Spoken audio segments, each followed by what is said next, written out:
Most Reverend Charles Palmer-Bakel, the Futu Emma Ghana, Abino, say, Banasa, Bino, Siege, and Ayabia, Ediamant, so Sukusa Hodu, ye, woman, Ghana, Muadama, a young Momodian, so one more horses couldn't be paying. Now, one more year mature alumni for no better minimum Matinase, a Dinkomoaje, or Moses Swadrin, Trace and say, but dear, one more motive was a coon in Yasam Kuma, and it's not binding to me, and I being Cassis, cool, no pedia, or no, obey to me, I be Biana, ya alumni, Fonica Hobby, and I must send you Medini, and I know it's me.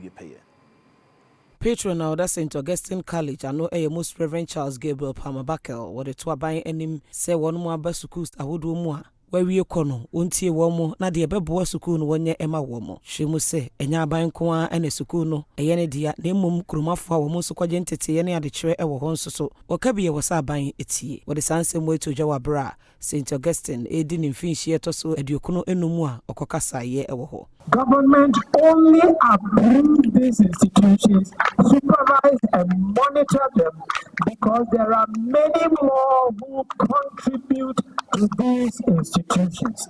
I am not standing here to make politics, but I want to give the opportunity and actually commend all the past alumni and all the Absurians for what you have been doing, because we cannot be St. Augustine's College or Holy Child College without the help of our Absurians. And when she heard Prefect Aaron Asaribaden, a church will how be a woman who was school more here and more.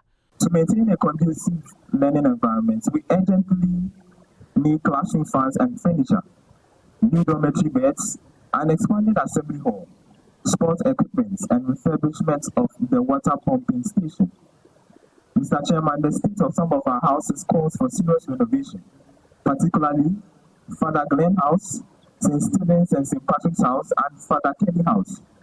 There is also the need for more beds in almost all the houses. Sponsorship for the SRC and school souvenirs are needed to enhance leadership and school spirit.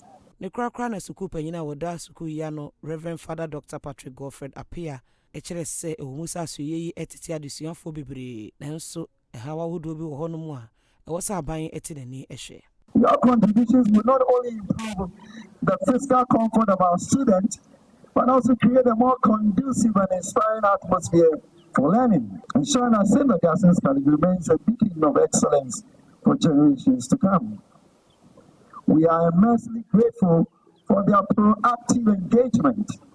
We now extend a heartfelt appeal to all stakeholders, parents, friends of the college,